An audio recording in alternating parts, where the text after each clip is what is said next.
Ladies and gentlemen, boys and girls, children of all ages, welcome back. It's your boy, World of Wrestling. Here today to discuss about AEW Dynamite December, holy shit, March 5th, 2025 review. Holy fuck, what did I say, December? March 5th, 2025 review. Man, I want to get 2025 already over with. AEW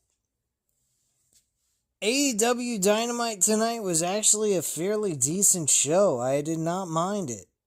It was pretty good. They did a decent job with the go home show for this final episode going into Revolution. And I don't think it was all that bad. We kickstarted the show right out of the gate where we cut to footage from earlier today as MJF addresses Paige trying to push his buttons and forcing him to do what he did last week.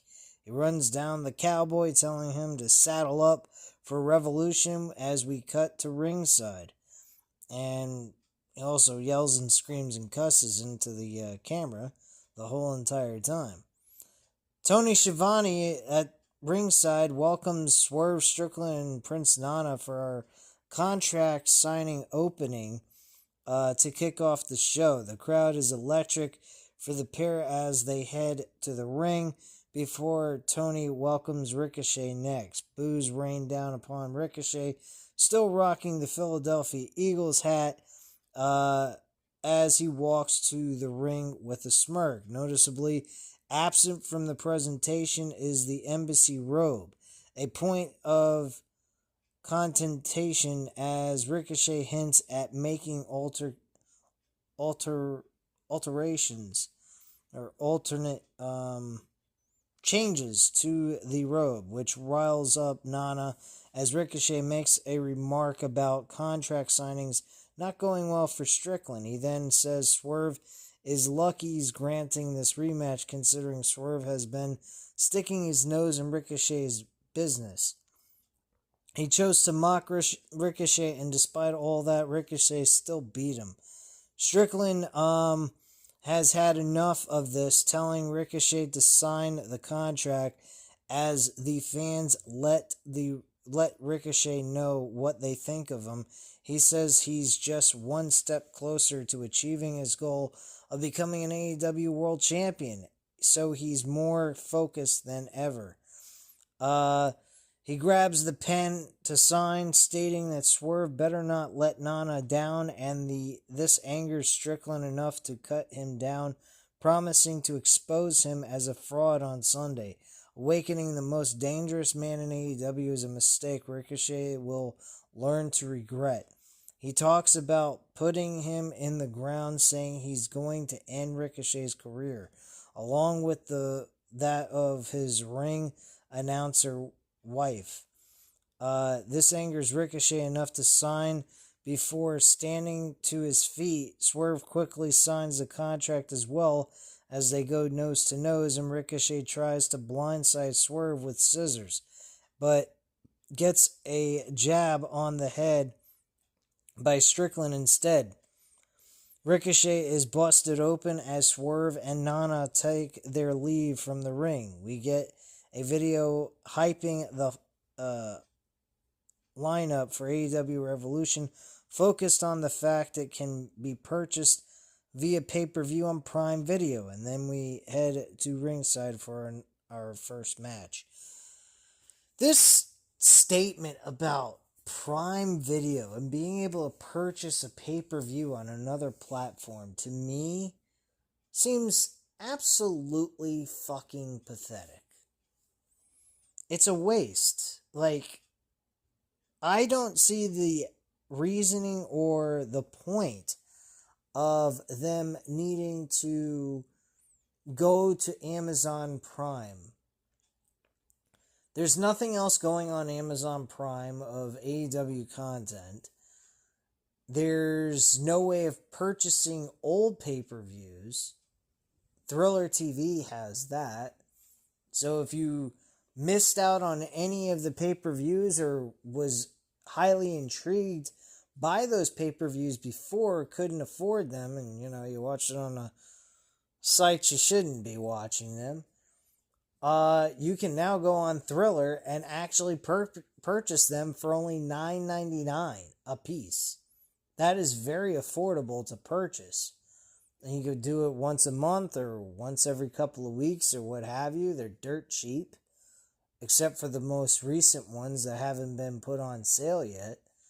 Or you can buy a bundle and buy like 40, I think for the first couple of years they're like $29.99. And then after that, they're fucking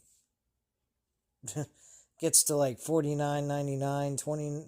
It gets a little bit more expensive, but you get the whole year's worth, the whole bundle worth, which is cheaper than buying them individually, because we start coming into the month after month pay-per-views, which then become a little bit more costly to be paying $9.99 a month for each one of them. That's kind of stupid. But yeah, I mean, Thriller has all access to all the pay-per-views to purchase, or better yet, you can just wait until they come available on HBO Max. You don't have to pay a damn dime outside of the subscription you have with HBO. So, I mean, the choice is yours personally, but I mean, the big announcement about Amazon Prime, in my personal opinion, like, who fucking cares? It doesn't get me hyped up. Unless you're going to tell me, if you have a subscription to Amazon Prime, you can watch AEW pay-per-views for your subscription alone. Or they could add a little extra where there's another subscription plan where if you're a wrestling fan and you're interested in watching the pay-per-views and you don't have to pay for them individually, you can subscribe for a few extra dollars more, like $4.99 a month more, along with what you're already paying with Amazon Prime. And I think people would find that more reasonable, because then they don't have to pay for the fucking event every single time it comes through. Otherwise, just stick with Thriller TV. You get the app, download the app on Roku or Amazon Fire Stick, or even your gaming consoles if you have a PS5 or an Xbox, and just fucking download it on there and then purchase the fucking event every month if you have the money to pay for it. That's the way I'd do it. That's the way I'm going to be doing it this Sunday. I'm actually going to purchase this pay-per-view. I got the money for it and everything, so I figure, what the hell? It's dirt cheap. It's not as expensive as watching a UFC event. UFC events, you're paying at least $70 to $80 a pop, which is expensive as fucking hell to watch a 3-hour show when you can just wait a month afterwards, don't look at the spoilers, and see the fucking event anyway. So I kind of want to stick with that idea. Or you go to a restaurant and watch the event there, but you can't watch AEW pay-per-views at restaurants. That used to be pretty damn cool back in the day, where you could watch pay-per-views in restaurants and shit, but they don't even have them anymore, unfortunately. So, the first match we had was an 8-man tag team match. Will Ospreay, Powerhouse Hobbs, Mark Briscoe, and Orange Cassidy against Brian Keith, Mark Davis, Lance Archer, and Brian Cage. Now, we started the show off with an 8-man tag team match, then we ended the show with a tag team match with 2 rivalries going on in one match. Sounds like a very old school mentality of WWE booking formula. That's kind of what they did here to open the show. I believe Will Ospreay won this match for his team.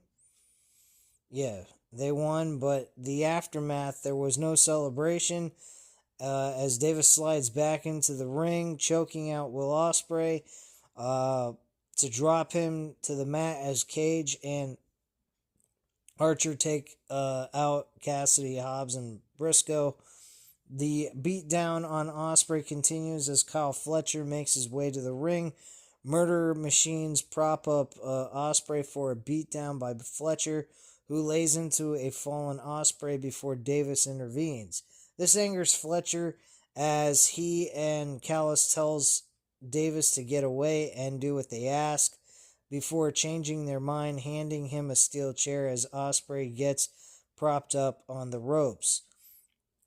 Davis looks less than happy to oblige, but he does all the same as he slams the chair against Osprey's back, forcing him to the mat before Davis takes his leave from the ring.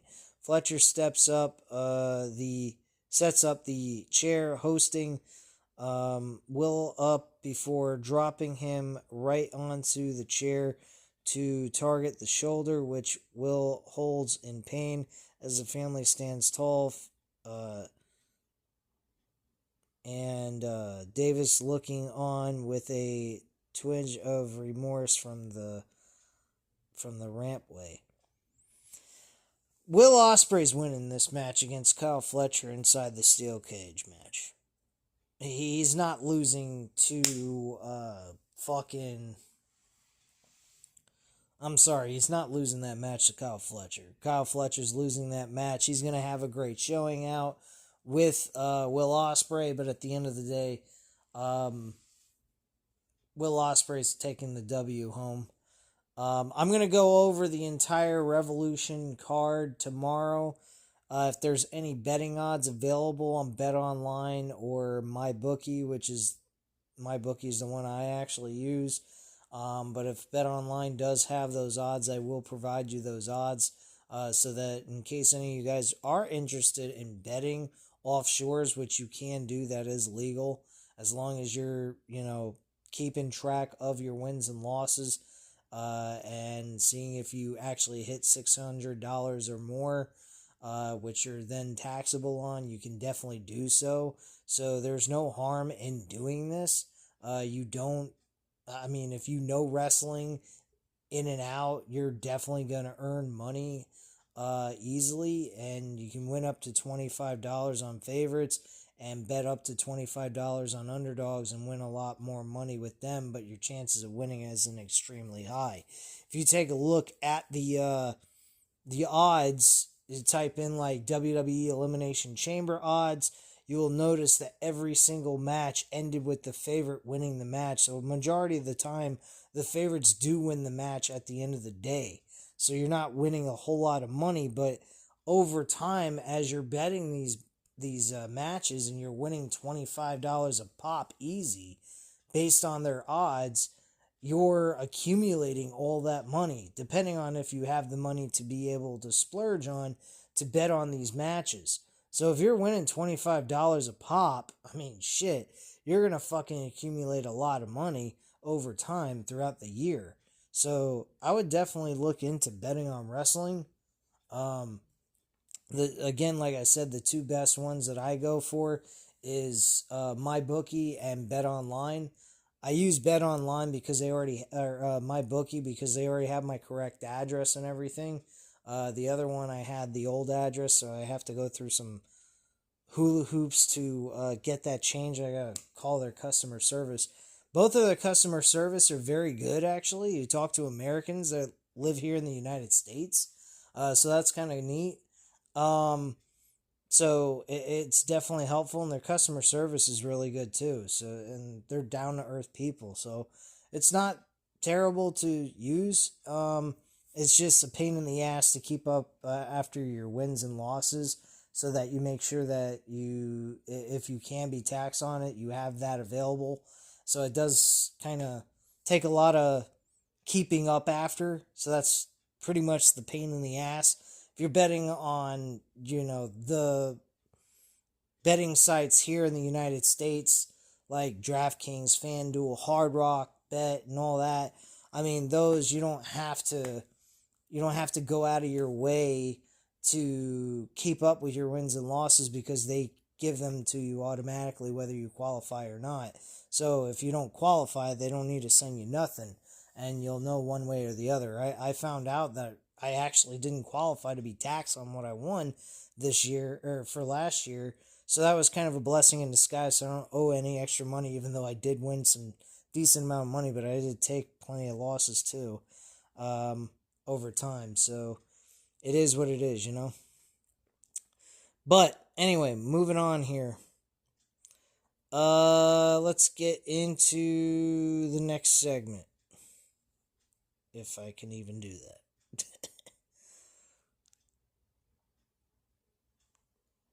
Alright. Hold on one second. Okay.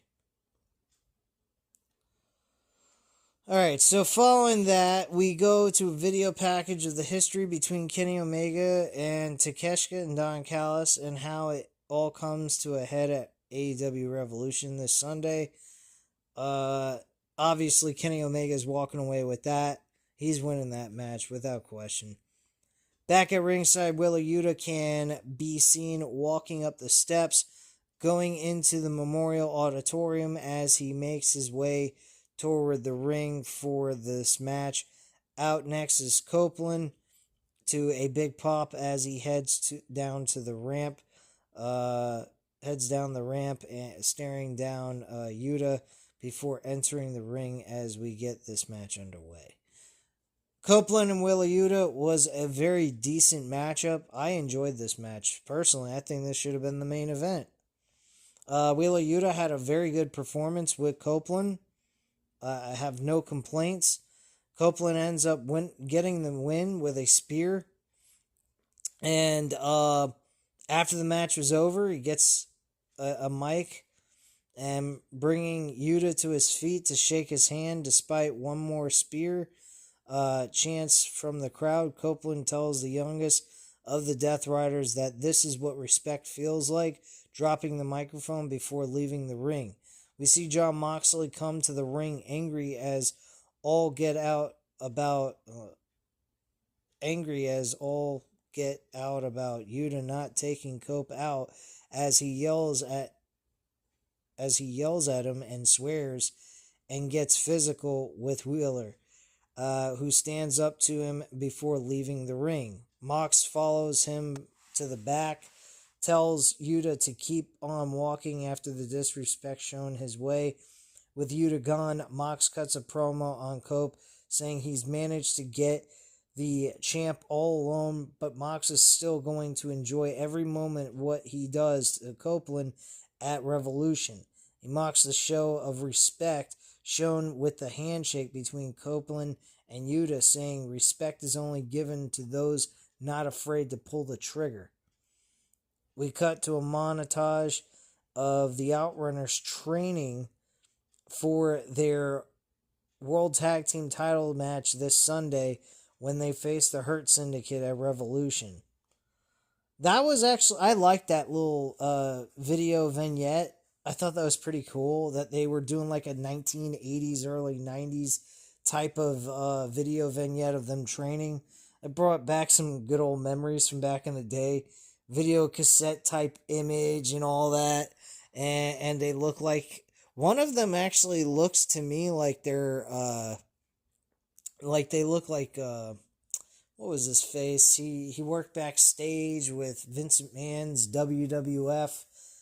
You'd always do the backstage interviews and shit. He had blonde, greased hair. He was part of the Freebirds. Forgot his fucking name. Let me look this up. This is driving me crazy. Let me check this. Members of the Freebirds.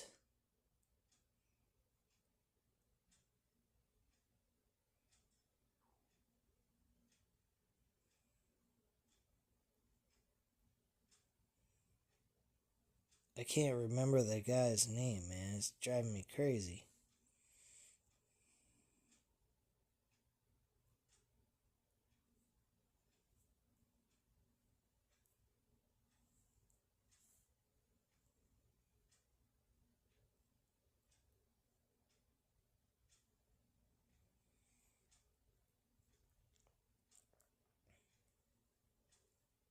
Michael Hayes, there we go.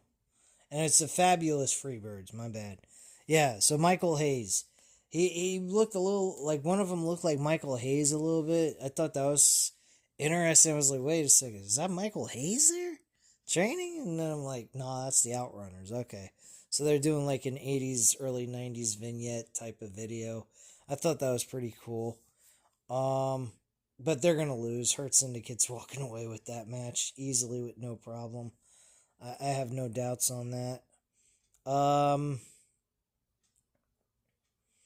see here. Lost my spot, damn it. Alright, so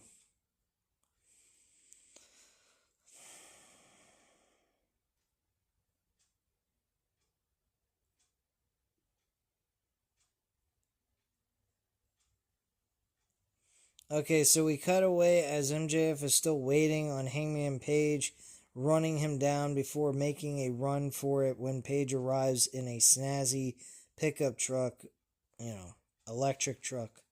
We then head backstage as Punk Page pursues MJF to ringside, slamming him into a guardrail, except that is not Max. The man yells that MJF made him do it. I was completely dumbfounded by that. Like, what? Made me do it. He made me do it. Made you do what? What did you have to pretend to be him? Very weird. I found that to be awkward and strange in that segment, but whatever. And then Max, MJF shows up, blindsides Hangman. He sends Page to the ring, going after the injured neck with not one but two heat seekers from the second rope. He reveals a shirt saying MJF did nothing wrong. I saw that. I thought that was a great shirt. Before continuing the beatdown, Page tries to fight back but is dropped hard with a shot to the head assisted by Dynamite Diamond Ring. MJF says these people cheer Page on when he burns things, referring to when he burned down Swerve's house. Let's see how they react if he does it.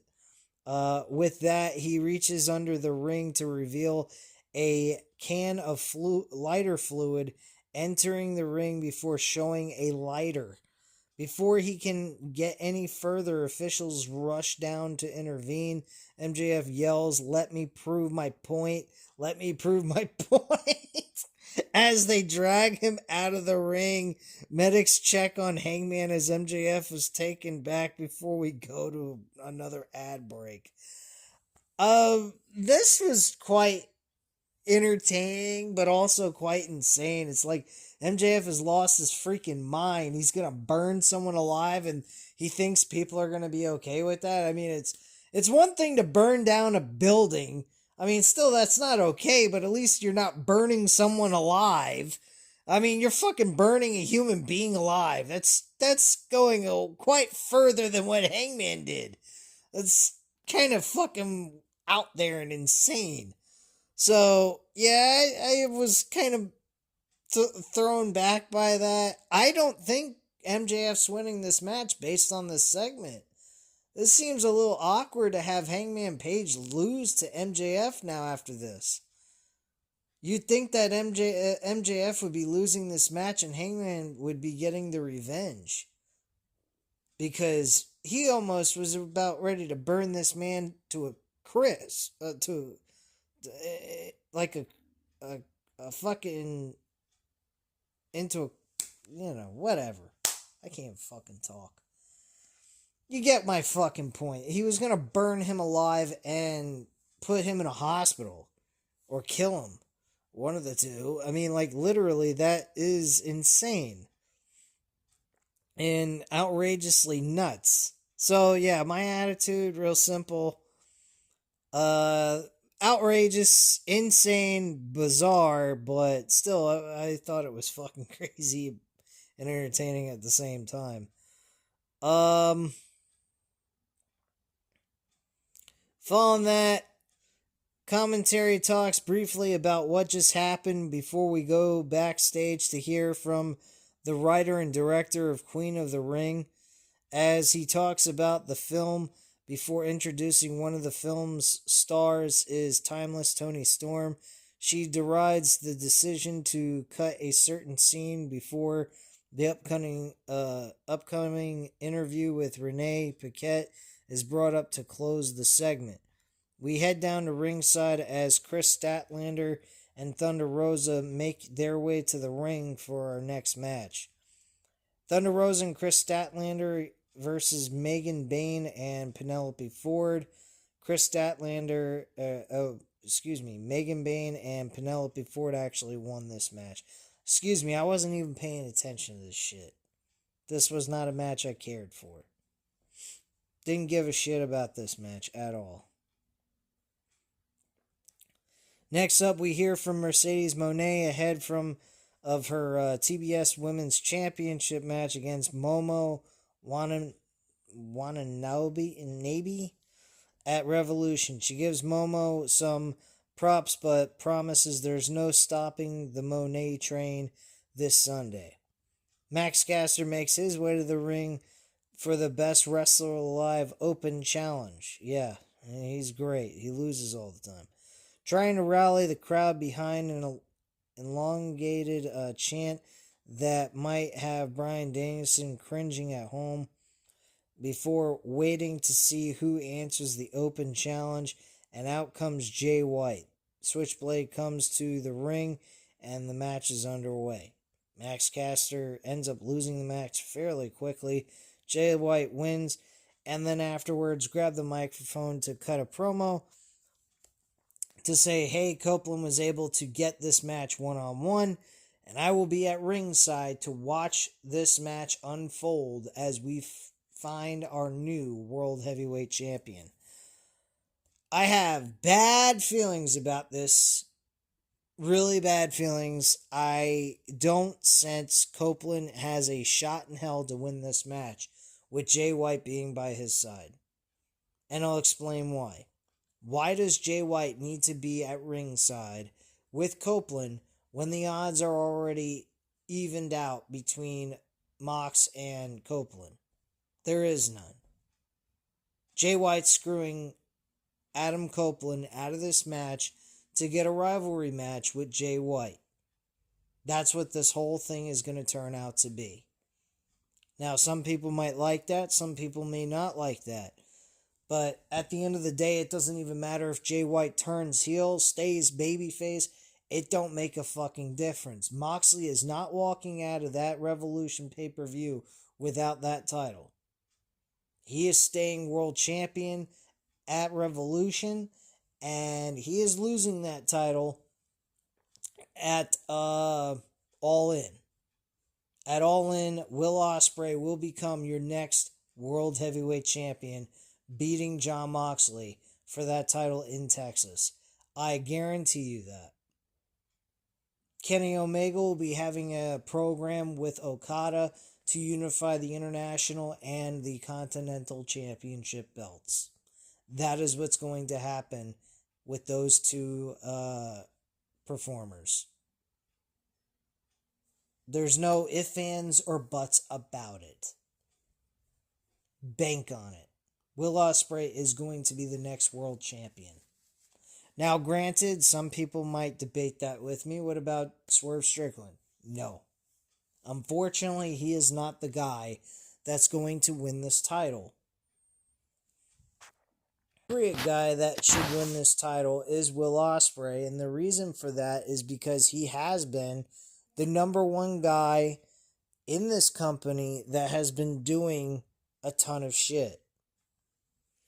So, I honestly think that he's represented the company very well. He's Tony Khan's number one guy. I think Will Ospreay's winning that championship at All In front of a huge crowd. If they can even get a huge crowd in Texas, who the fuck knows? They might even change to an arena instead of a stadium for all we know.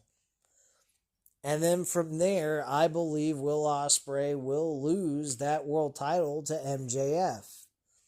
Now, some people might tell me, well, then, if that's the case, why would MJF lose to Hangman Page? Well, spacing this out, you still got enough time to have Hangman Page lose to MJF, while Hangman Page could still get the W at this pay-per-view on top of it. And you could always have a rematch. So my attitude is real simple. Have the rematch, have MJF go over, have him win, Get the opportunity to be the number one contender, and have him beat Will Ospreay later on in I'd say in the fall. Then at some point, I'd have MJF lose the title to Hangman Page. Have Hangman Page work his way from the bottom to the top, and there you go. That's how I would do it. And Hangman Page would win the rubber match between MJF and Hangman Page. That's what I'd do. Just my thoughts and opinion, and I think that's where that needs to be. I think Hangman Page deserves to be the next world champion for a second time, and MJF does not need to run with that title for a very long time. Just my thoughts on that. All right. So let's get to the next segment here.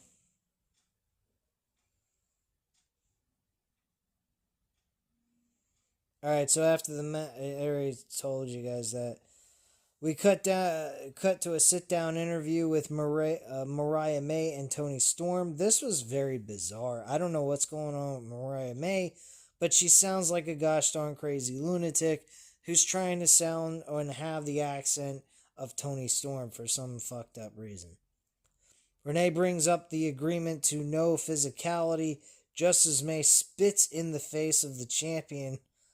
What the fuck? Mariah runs her down before promising to take her down at Revolution. She says that they can have the Hollywood ending they deserve, but Storm sentences her to a life of mediocrity, as people will ask what happened and realize that this is what happens when you try to fight God. Jeez Louise, really gotta use yourself as God? I mean, I don't quite agree with using that. That's just fucked up. The two rise up, going nose to nose. Renee says she prays they won't be seriously hurt, to which the pair simultaneously respond, "Pray for her," as they both are saying for each other. We get to the main event. Tag team match: Swerve Strickland, Brody King versus Ricochet and AEW Continental Champion Okada. Okada and Ricochet actually end up winning this decent main event tag team match. And Ricochet pins Swerve Strickland. Now, some people would say, well, that really fucks everything up. Kind of just giving away the spoilers right out of the gate before the pay-per-view even comes along. And purchase it.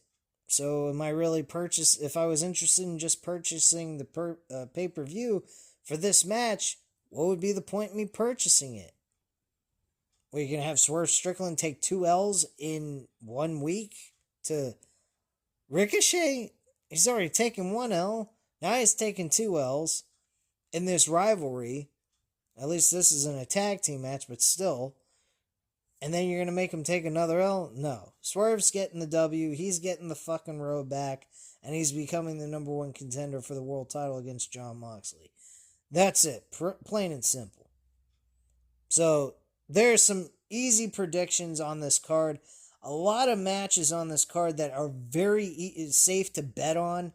So, if you want to bet on this match card, you are definitely not guessing. You'll know exactly what you're betting for, and you lock it in. You get your money, and you walk out, enjoy the show, and you walk away with some fucking money at the same time. I think that's a great deal, and this pay-per-view definitely has a lot of matches on it that you can lock in and guarantee yourself money. There's no way in hell they're losing these matches. I will list off a few of the guys that I would bet on in this match card. Swerve Strickland now, based on this. MJF, I would not, because he could lose. Jon Moxley, most definitely. Who else? I'd have to say Kenny Omega in that steel cage match. Swerve Strickland. Wait, didn't I say Swerve? Yeah, I did. Swerve Strickland, Kenny Omega, Jon Moxley, Swerve's. I already said Swerve. Okay, let's start again. Jon Moxley, Swerve Strickland, Kenny Omega, Will Ospreay. Those are 4 guys right there that I would bet on. If you want to take Jon Moxley out to play it safe, I would say, yeah, that would be fine because there's always that other factor. Moxley loses a title to Copeland, and then Christian Cage tries to cashes in. So that option is still on the table, possibly. So I wouldn't exactly say that Jon Moxley is an absolute lock, but based on the story itself, I don't think that Moxley's losing the title just yet. He's got to lose it to somebody that's more primed and has more time left on in his tank. I mean, Adam Copeland is not that guy to in this kind of storyline. I mean, granted, the story is absolute fucking utter waste. Makes no sense. It has no fucking rhyme or reason. There's no point to the fucking story, but their point is we're trying to change and make AEW a better place to work in. Okay, great. So they're trying to rule with an iron fist and kind of like put AEW through a boot camp type of state. I don't know. It really is just off the wall crazy at this point, personally to me. But it is what it is. But I just don't see Moxley losing a title to Adam Copeland. I mean, I love Adam Copeland, but him winning the title against Jon Moxley, I just don't see it. But the other 3, Kenny Omega, Will Ospreay, and Swerve Strickland, they're 3 guys you could definitely bet on without blinking an eye, and you're getting your fucking money for it. So, that's just the way I see it. But, anyway, guys, it's getting late for me. I need to go ahead and upload this video for you guys to be able to watch. Appreciate you guys watching. If you enjoyed the video, by all means, hit the like button, hit the subscribe button if you're not already subscribed to the channel, and leave a comment down below. I'll definitely get back to you on that. I thank you guys very much for watching. I will be back tomorrow covering the preview and predictions for AEW Revolution, and I also will be releasing 2 other videos on boxing and UFC news and rumors. So keep an eye out for that if you guys are interested in the boxing and UFC news and rumor stuff. I will be releasing that as well tomorrow with the preview and predictions video. So I thank you guys again for watching, and have a great night, guys. Bye.